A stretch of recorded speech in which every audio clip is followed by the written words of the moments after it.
Bueno, pues buenas tardes a todos. De nuevo es un gusto estar con ustedes este domingo. La Iglesia Cristiana Gracia y Paz les da la bienvenida como cada domingo. Nada más para recordarles que miércoles a las 6 de la tarde es el grupo de mujeres por vía Zoom, así como el grupo de varones el jueves a las 7 de la tarde y el grupo de jóvenes el viernes a las 8 de la noche. Entonces, cada grupo está invitado para que nos acompañen en las enseñanzas y también para que no se pierdan la bendición de seguir teniendo comunión con cada uno de nuestros hermanos y hermanas de la iglesia, mientras Dios permite podamos estar reunidos de nuevo físicamente como iglesia en nuestro local. Muy bien, pues vamos a continuar con la palabra de Dios. También queremos que sigan orando y estamos orando por aquellas personas que se han contagiado, que se han infectado y que gracias a Dios la mayoría, creo que todos, se han recuperado sin mayor complicación. Entonces, seguimos orando por ellos, por la situación, por nuestro país, para que Dios en su soberanía y en su tiempo nos permita estar de nuevo reunidos aquí. Bien, pues vamos a la palabra de Dios y vamos a orar para poner esta enseñanza pues en manos del Señor, ¿verdad? Padre, te damos gracias por este tiempo, te damos gracias también por la manera en que nos permite seguir exponiendo tu palabra. Oramos para que tú utilices esta predicación, Señor, para que obre en el corazón de cada uno de nosotros, en cada uno de mis hermanos, Señor, y de cada una de las personas que vean y escuchen tu palabra a través de este medio. Te damos gracias, Señor, por tu bendición, por tu misericordia, por tu gracia, al permitirnos seguir teniendo enseñanza, seguir permitiéndonos enseñar tu palabra y seguir teniendo comunión a través de este medio. En Cristo Jesús. Amén. Muy bien, acompáñenme a la carta de Tito, capítulo 3. La prédica de hoy se titula Procurando una vida piadosa. Procurando una vida piadosa. Es el deseo de Dios tener un pueblo propio, celoso de buenas obras, que manifieste su bondad y su amor para con los hombres. Naturalmente, nuestro corazón no se inclina a esas verdades, es decir, en nuestro corazón natural, en nuestro estado natural, no tenemos esas inclinaciones como Dios las desea. Por lo que Dios mismo tiene que obrar en nosotros para poder estar en posición, entonces sí, de manifestarlas como el reflejo de una vida piadosa. Una vida piadosa, pues, debe ser el objetivo de cada creyente. Que su carácter refleje que esa obra que Dios hace en cada uno se manifieste hacia afuera. Dios ya ha hecho su parte. La nuestra es procurar y reflejar en la práctica esta obra, esa obra que Dios ha hecho en cada uno de nosotros, para testimonio del mundo incrédulo.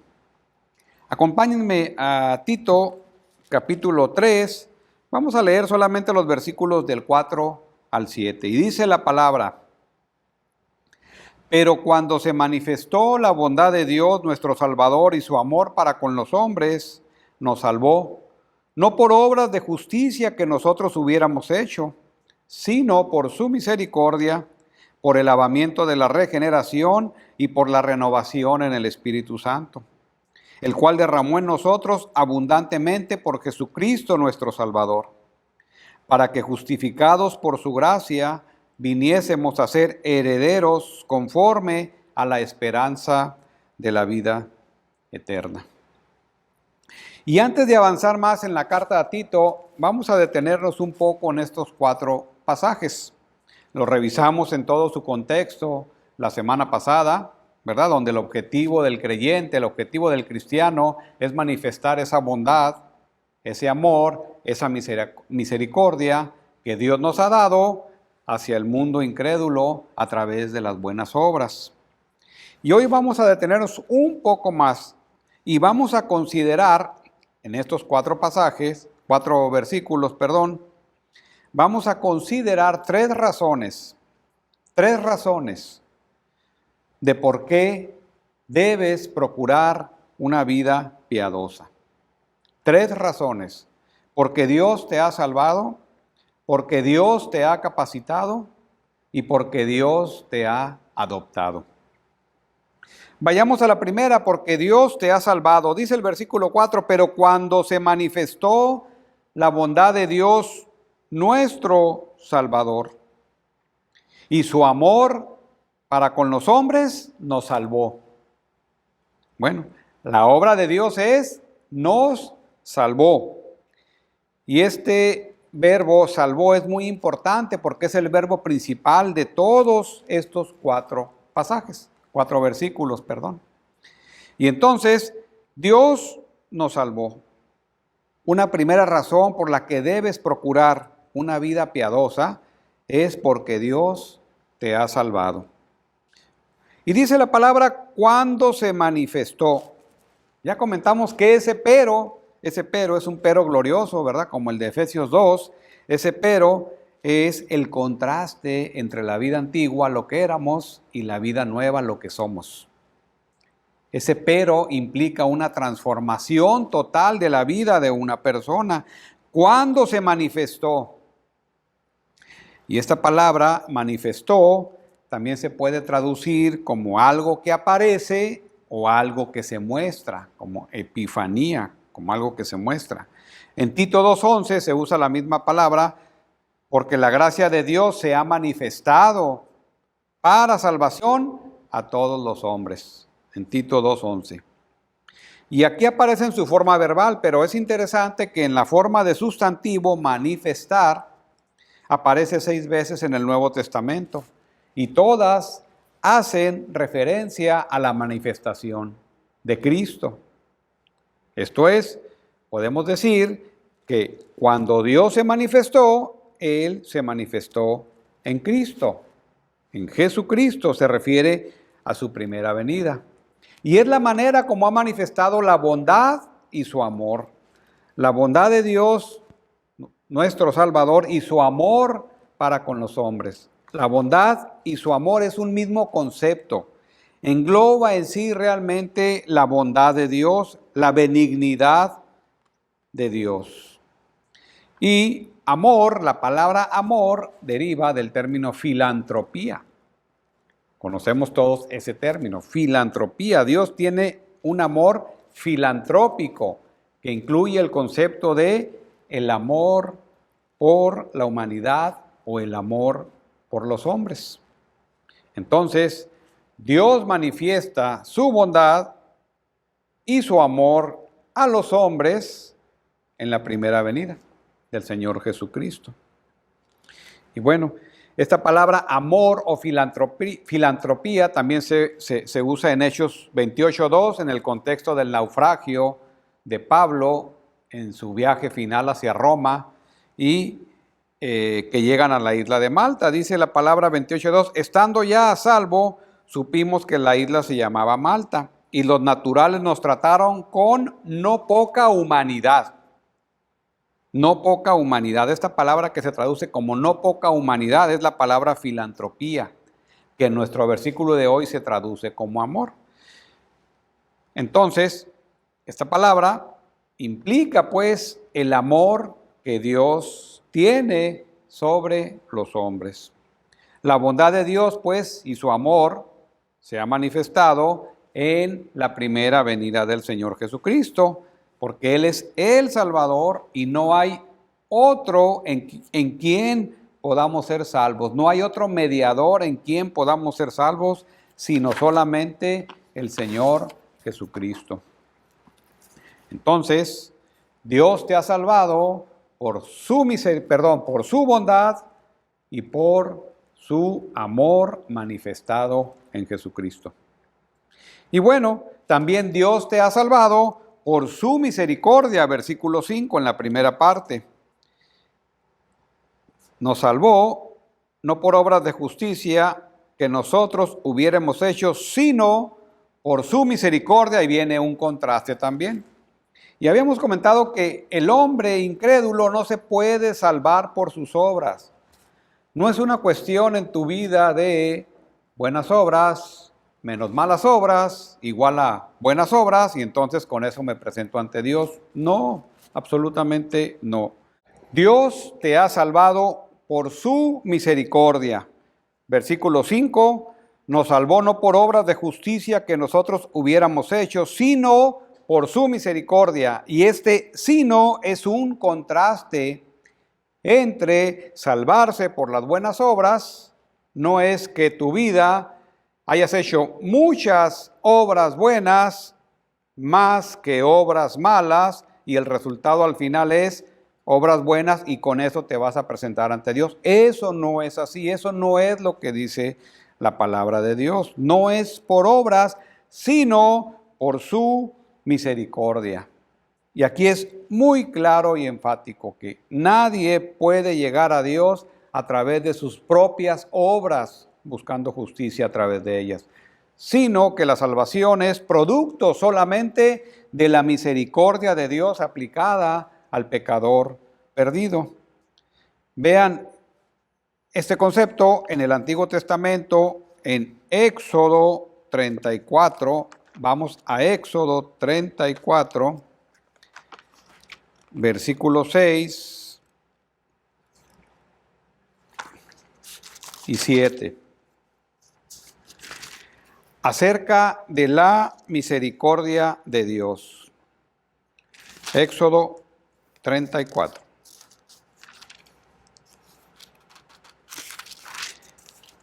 Dice la palabra, y pasando Jehová por delante de él, o sea, de Moisés, proclamó, Jehová, Jehová, fuerte, misericordioso y piadoso, tardo para la ira y grande en misericordia y verdad, que guarda misericordia a millares, que perdona la iniquidad, la rebelión y el pecado, y que de ningún modo tendrá por inocente al malvado.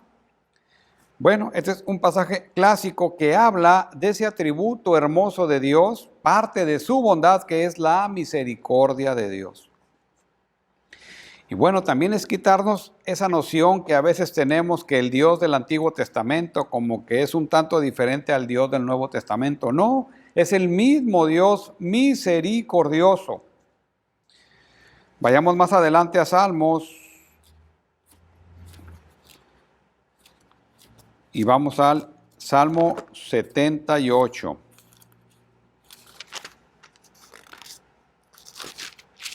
Dice el Salmo 78, versículo 38. Pero él, misericordioso, perdonaba la maldad y no la destruía. Y una definición de misericordia es no darle a alguien la pena que merece. Misericordioso. Salmo 86. Salmo 86, versículo 15.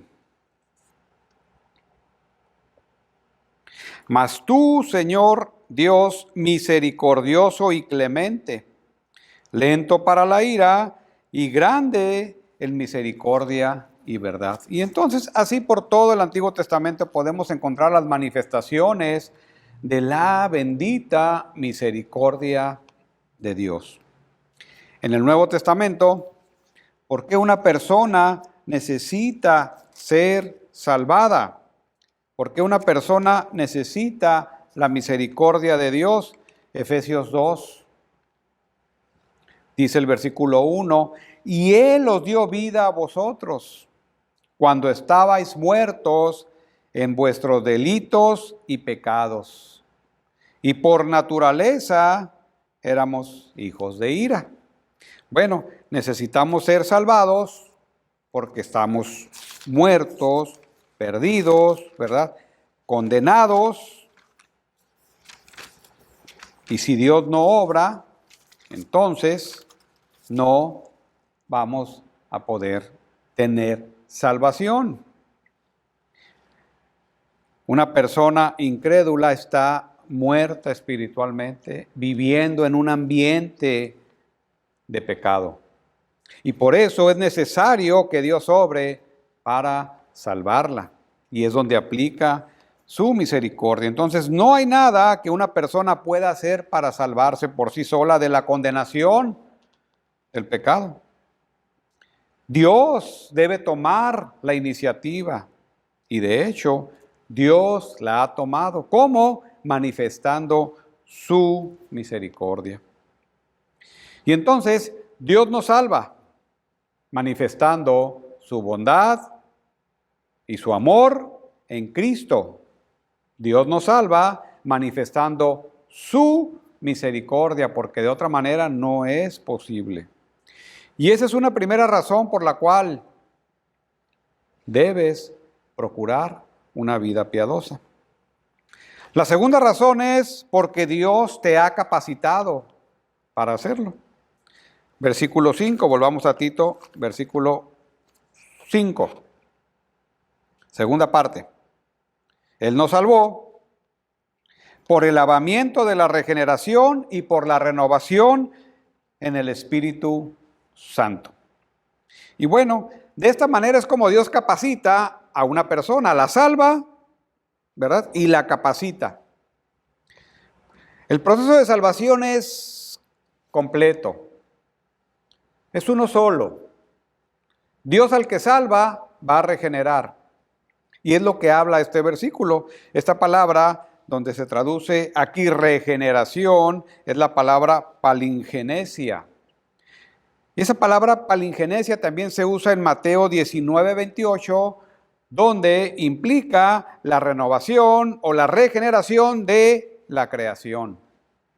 En este caso, en este versículo, se aplica a la regeneración, a la renovación de una persona incrédula cuando pasa a ser salvada.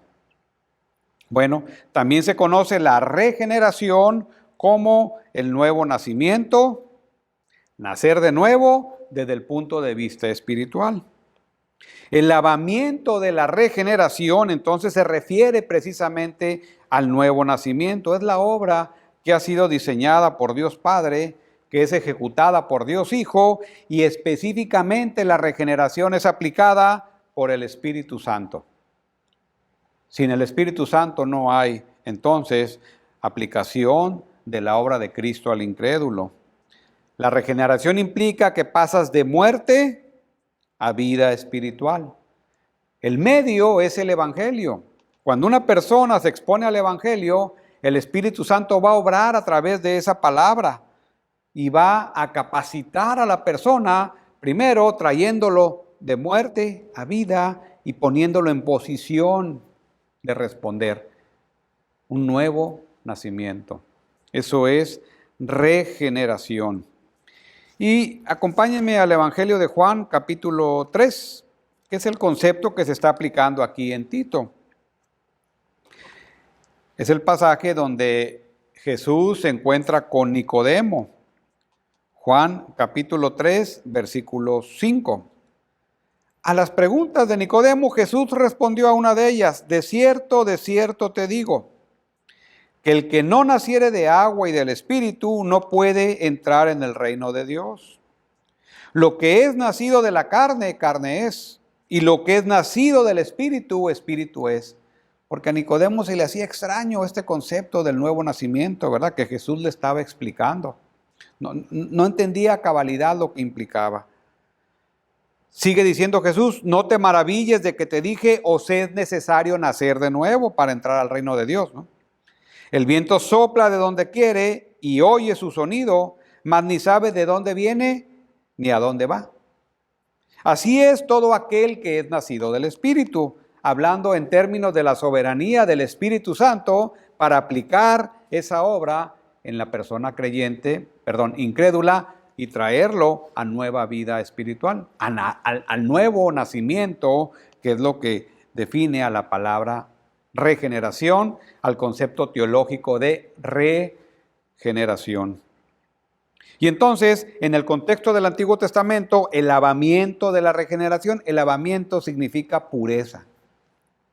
Una persona, a través de la obra del Espíritu Santo en la regeneración, es lavada y queda puro. Y no solo eso, sino que implica el implantar un nuevo corazón.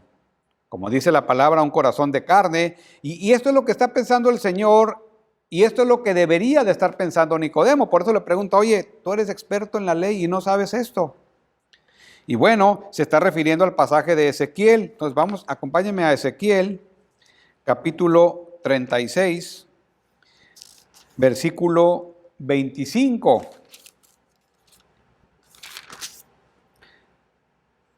Dice la palabra, esparciré sobre vosotros agua limpia y seréis limpiados de todas vuestras inmundicias y de todos vuestros ídolos os limpiaré. Os daré un corazón nuevo y pondré espíritu nuevo dentro de vosotros y quitaré de vuestra carne el corazón de piedra y os daré un corazón de carne.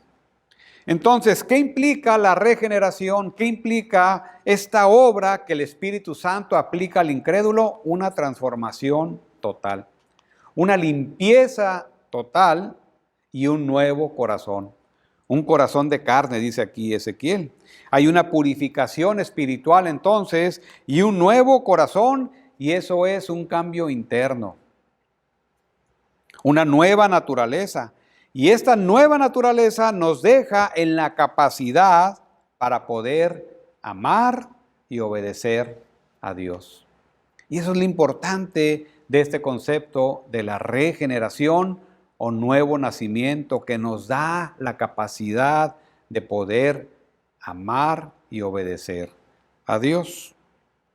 Bueno, y recuerden, la salvación es, digamos, todo un paquete, ¿verdad? Dios nos salvó y Dios nos capacita primero a través de la regeneración. Nos deja en posición de poder hacer lo que Él demanda de nosotros.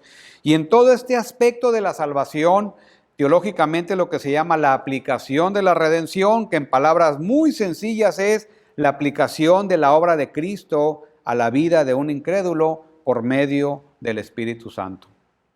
¿Qué sucede primero? Se hace el llamado externo, que es la predicación del Evangelio. Y luego algunos llaman el llamado interno o eficaz, donde se incluye la regeneración, un nuevo nacimiento, un nuevo corazón, y estamos en capacidad de poder responder a ese mensaje del Evangelio. Y luego viene lo que se llama la conversión. La conversión significa que ejercitamos la fe y el arrepentimiento como producto de la regeneración. Entonces, una persona que es regenerada, se le ha impartido fe y arrepentimiento, pero la persona tiene que responder. Hay una unión con Cristo y luego viene la justificación y luego la adopción y el proceso de santificación. Y entonces es por ello que una persona que dice que es cristiana o cristiano, y no se ve ese fruto, ese carácter de Cristo empezándose a formar en esa persona de manera progresiva y sigue viviendo una vida como la de antes, como dice Tito, nosotros también éramos insensatos, rebeldes, extraviados, esclavos de concupiscencia. Si una persona que dice que es creyente sigue viviendo bajo esa condición anterior, entonces podríamos empezar a dudar que esta obra de regeneración ha sido llevada en su vida. Que esta obra del nuevo nacimiento ha sido llevada en su vida. Podremos empezar a dudar de ello y necesitamos atender ese asunto.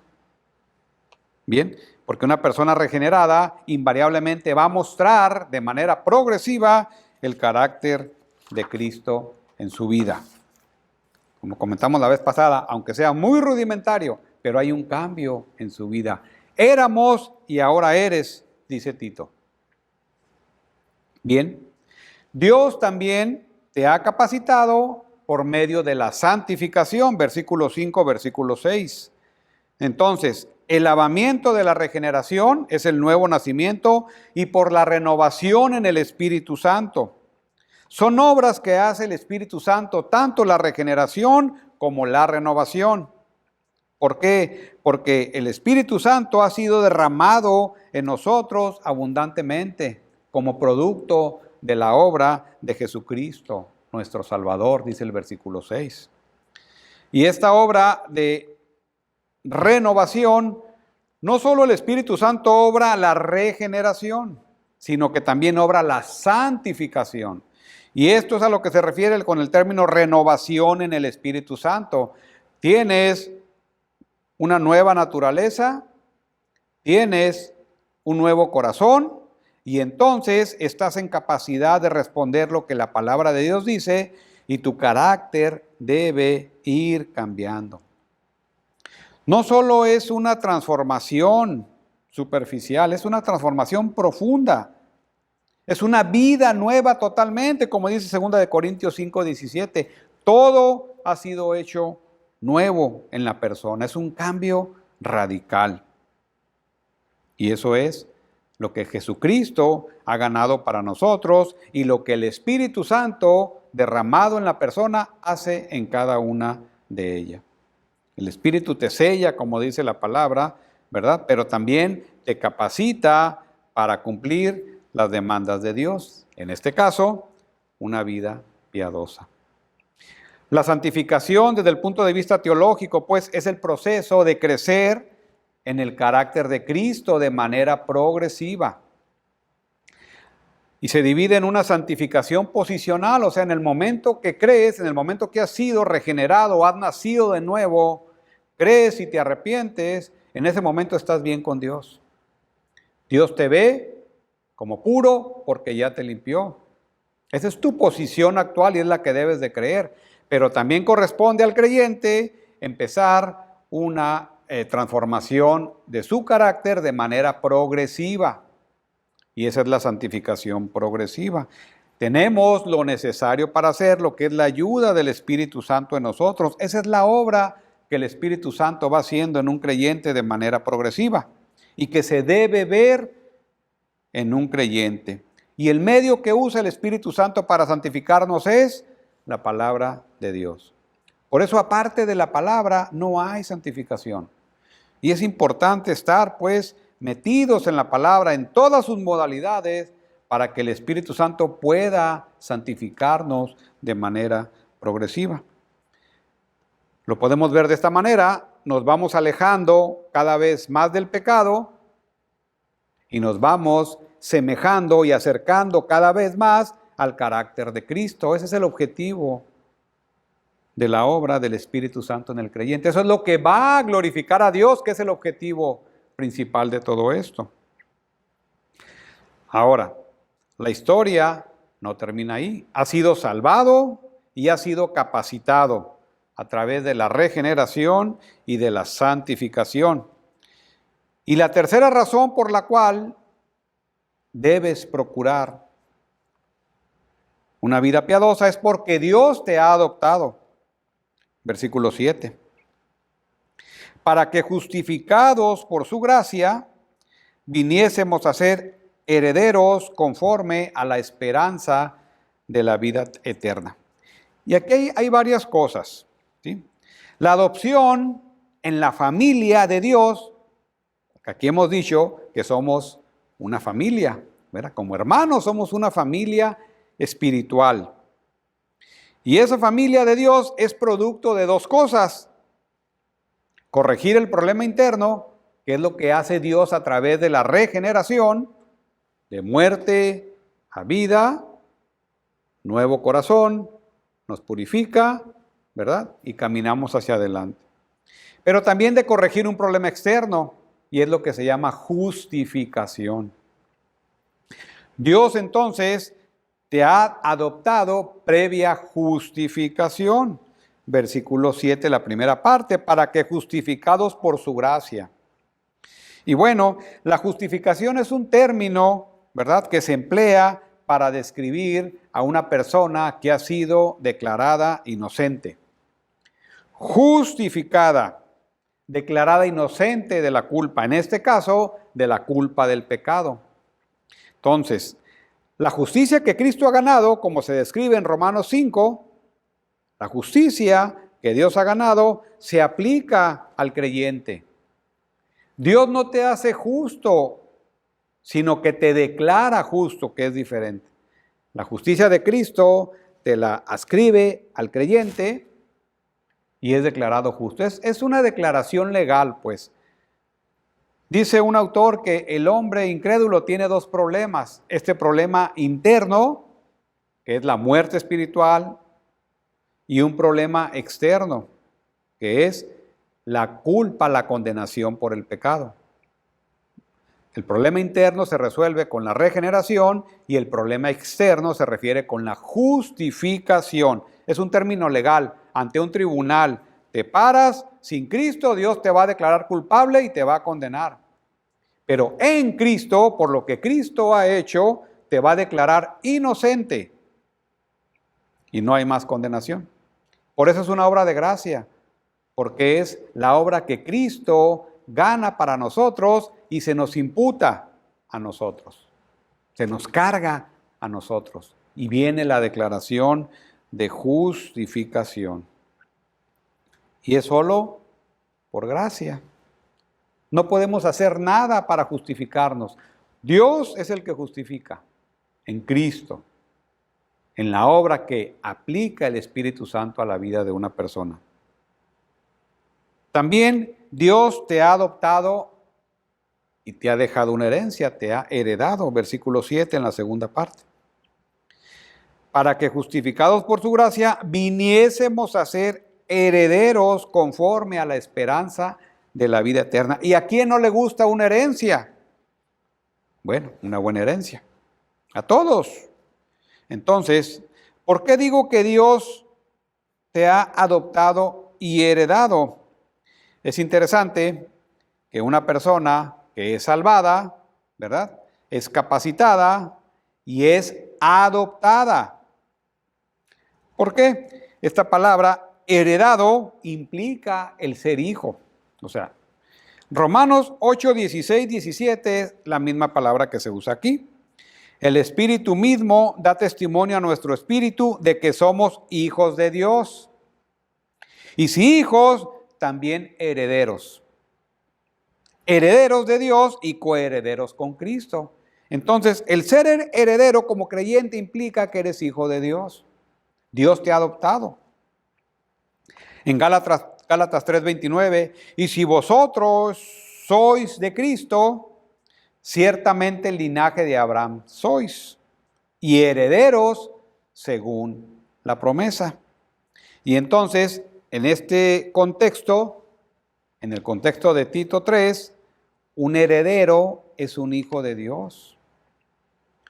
Y Dios, como dice la palabra, ¿verdad?, adopta a quien ha salvado.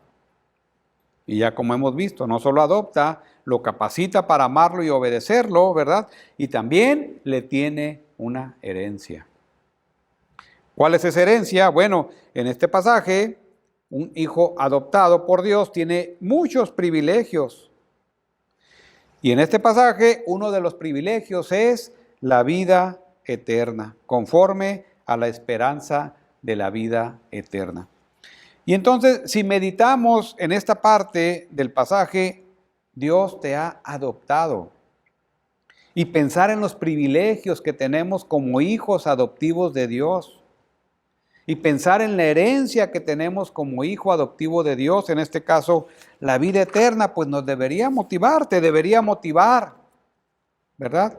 Amarlo más, a obedecerlo más, a agradarlo más, a procurar esa vida piadosa que refleje su carácter. Bien, el Señor entonces gana para ti esa justificación y por lo tanto gana para ti una herencia y la vida eterna. Los privilegios de un hijo adoptado, por Dios. Bueno, ese es el gran privilegio que Dios te escogió. Colosenses 3:12 dice, vestíos pues como escogidos de Dios, Si eres un escogido de Dios, tienes que vestirte como Dios dice. No puedes ponerte cualquier prenda. Bueno, en el contexto de Colosenses describe cuáles son las prendas de un cristiano. Luego lo pueden revisar. ¿Cómo se debe de vestir? ¿Verdad? No como a veces, bueno, los que tenemos hijas, ¿verdad? Que luego ellas quieren ponerse un vestido y mamá quiere ponerse, que se pongan otro vestido y empieza ahí, ¿verdad? La lucha. No, yo quiero este, mamá. No, ese, mira, mi hija, que este. No, pero yo quiero este. No. Aquí en este caso Cristo nos dice cómo nos debemos de vestir, ¿verdad? Como escogidos de Dios. Entonces, este es el privilegio como hijo adoptado. Tú has sido escogido por Dios. Y eres un hijo adoptado de Dios. Bien, y entonces, como forma de aplicación, ¿qué podemos obtener aquí? Es bien sabido de todos, cuando menos de la mayoría, que no hay avance en nuestro carácter cristiano, ¿verdad? En nuestra vida cristiana, en la santificación progresiva, no hay avance aparte de las disciplinas espirituales. Y bueno, hemos comentado y varios saben qué son las disciplinas espirituales, pero para los que no lo saben, las disciplinas espirituales es lo que un cristiano debe hacer todos los días. Bueno, leer la palabra, memorizar la palabra, meditar en la palabra, tener comunión con los hermanos, participar en la vida de la iglesia, entre otras cosas. Pero a final de cuentas es exponernos de una manera, voy a decir, exponencial a la palabra, que multiplique por mucho nuestro conocimiento para que podamos crecer, porque la palabra es lo que usa el Espíritu Santo para santificarnos, para lavarnos y santificarnos y crecer en la imagen de Cristo. Y entonces, en el contexto de este pasaje, el objetivo no es solo crecer en el carácter de Cristo, sino manifestar al mundo incrédulo esa vida piadosa. Por eso es necesario procurar una vida piadosa.